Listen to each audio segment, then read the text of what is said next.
He was still laughing when the mat hit his back. That is the thing I remember most clearly from that morning in the Ridgemont Combatives gym.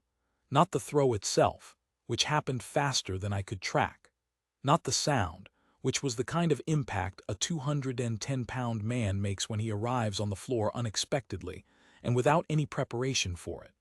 What I remember is that the laugh was still on his face when he looked up at the ceiling, and that it took him a full 2 seconds to understand what had happened. His name was Staff Sergeant Devlin Hoke, and he was one of the better fighters on the base. Not just in opinion on paper. 3 martial arts black belts, 1 in Brazilian Jiu-Jitsu, 1 in Judo, 1 in a Korean grappling system I could not pronounce.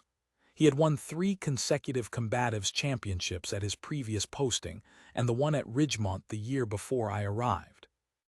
He was a large man and a fast one, and he carried himself in the gym the way a man carries himself when he has never been seriously surprised by anything that happened on a mat. The woman he had challenged was at the far end of the room when I walked in, working through a solo kata at about 3/4 speed. She was not large. She was compact and efficient-looking, with the kind of economy of movement that you see in people who have practiced the same motions for a very long time. She had a name tape on her gi that I could not read from where I was. I did not know who she was. I had never seen her in the gym before, and from what I could gather from the conversation already in progress, neither had most of the people in the room. Hoke had been watching her from across the floor. He had said, loud enough for the room, "That is interesting footwork for a combatives class." Then he had said, "I do not suppose you want to test it against someone with a little real experience." The room had laughed. Not unkindly, exactly, but the way a room laughs when it expects the joke to land without complication. She was a woman and he was Hoke, and in that gym on that morning those 2 facts together formed a conclusion that everyone present apparently considered obvious. She had stopped the kata, she had looked at him. She had said in a voice that carried no particular tone, "Sure, I have time." He had laughed. That was the laugh that was still on his face when he hit the mat. What happened between his laugh and the impact? She had moved toward him, he had moved toward her, and then she had done something with her left foot and her right hip that I am still not certain I saw correctly because it happened in a fraction of a second. What I can tell you is that the sequence ended with Hoke's center of gravity, relocated approximately 4 feet from where it had started, and his back arriving at the mat with enough authority to silence the room completely. She stepped back, she looked at him on the mat, she extended her hand. He took it, she pulled him up. He stood and looked at her, and the laugh was gone from his face and something else was there instead, something I recognized as a man recalibrating. He said, "How did you do that?" She said, "You led with your shoulder. When someone leads with the shoulder, the hip is unguarded." He said, "I have been competing for 9 years, and nobody has caught that." She said, "It took me a few seconds to find it. You are very fast. That is what takes the seconds." He said, "What system is that from?" She said, "A few different ones. Do you want to go again?" He looked at her for a moment, then he said yes. They went again 3 times. Each time she threw him, not the same way, she was using different approaches, as if she were working through a sequence, testing something. The second throw was a hip throw that she executed from a clinch he had clearly initiated intending to use his size advantage. The third was a sweep that put him on his side before he had finished the entry. The fourth she put him down and then followed to the mat, and had a submission locked in from a position I had never seen, and she held it for exactly long enough to establish that it was locked, and then released it cleanly and stood. He lay on the mat for a moment. The gym was completely silent. He got up, he looked at her, he said, "Who are you?" She said, "Sergeant Major Torres, Special Forces Group 7. I am on temporary duty here for the month." Someone in the back of the gym said, "What is your combatives background?"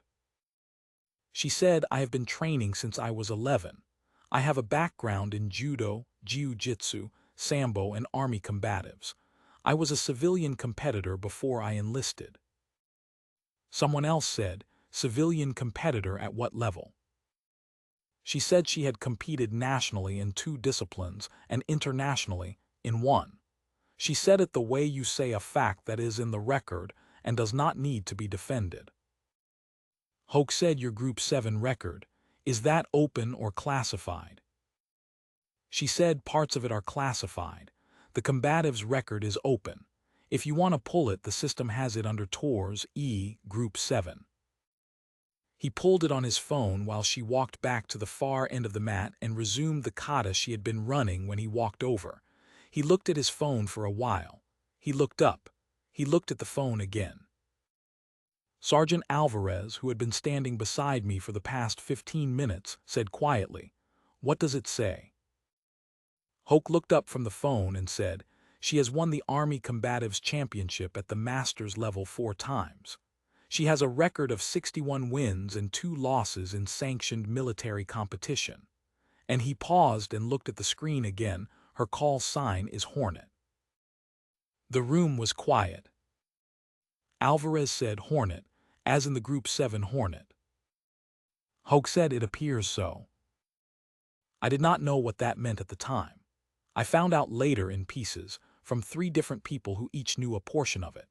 What I understand now is that the call sign Hornet was attached to a Group 7 operator who had been a combatives instructor for 6 years before returning to field assignments, who had trained something in the range of 400 soldiers in that time, and whose techniques had been incorporated into the advanced combatives curriculum at 2 training commands. The call sign was not well known outside of Group 7 and the community it worked adjacent to.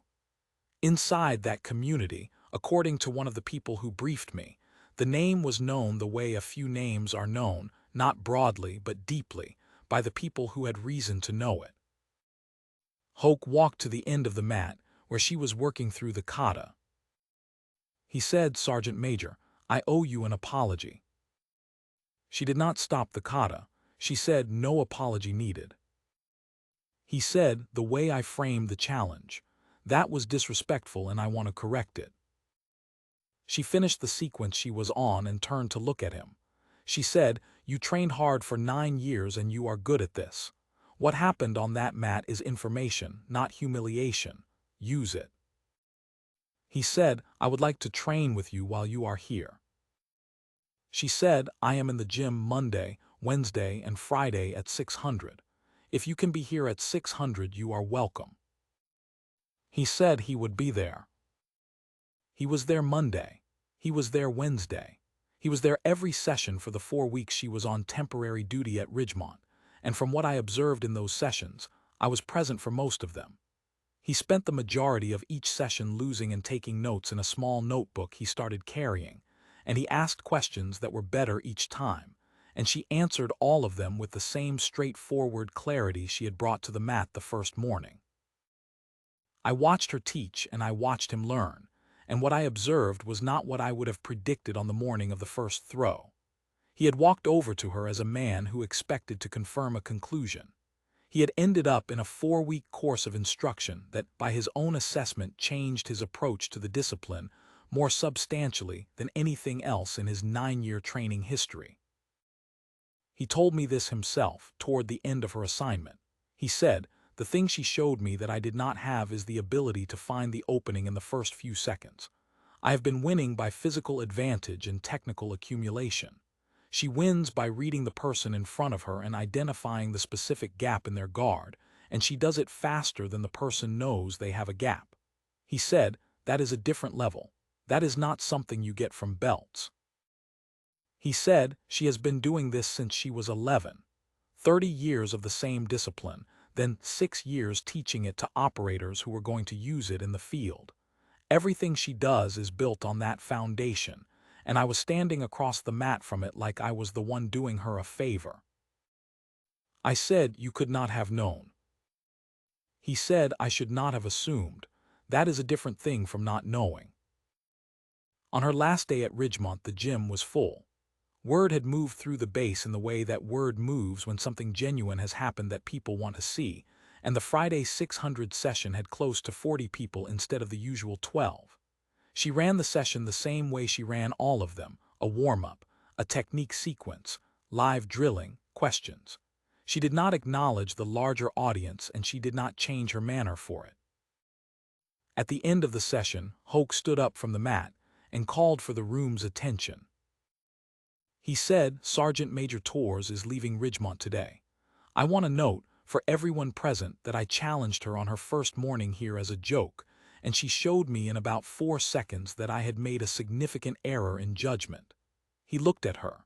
He said, "I have learned more in the last 4 weeks than in the last 4 years, and I am grateful for it." The room was quiet for a moment, and then someone started a slow clap that built into applause, and it held for longer than these things usually hold. She stood at the far end of the mat and let it run and then said, "Train hard and use what you know and be willing to be wrong about what you do not know yet." Then she picked up her bag. She shook Hoke's hand on the way out. He held it for a moment and she let him, and then she nodded once and left. The gym went back to its normal session. Hoke won the combatives championship at Ridgemont the following year. He told me afterward that there were 2 specific techniques he used in the final match that he had learned from Torres in the 3rd week of her TDY, and that without them, he would have lost the match in the 2nd round. He said, "I went into that first morning thinking I was doing her a favor by paying attention to her." He looked at the championship bracket on the wall and shook his head. She had 61 wins before she walked in that door. There is something about that first morning in the Ridgemont gym that I keep returning to, and it is not the throw itself. It is what happened in the seconds after. When Hoke was on his back on the mat and the room had gone quiet, she did not stand over him. She did not wait for the moment to register. She stepped back immediately, as if the spatial relationship between them needed to be restored before anything else could proceed, and she extended her hand the way you extend a hand to a training partner who has taken a hard fall, not as a gesture toward a beaten opponent, but as the next step in a sequence that had only briefly interrupted the normal business of the gym. That step back is the thing.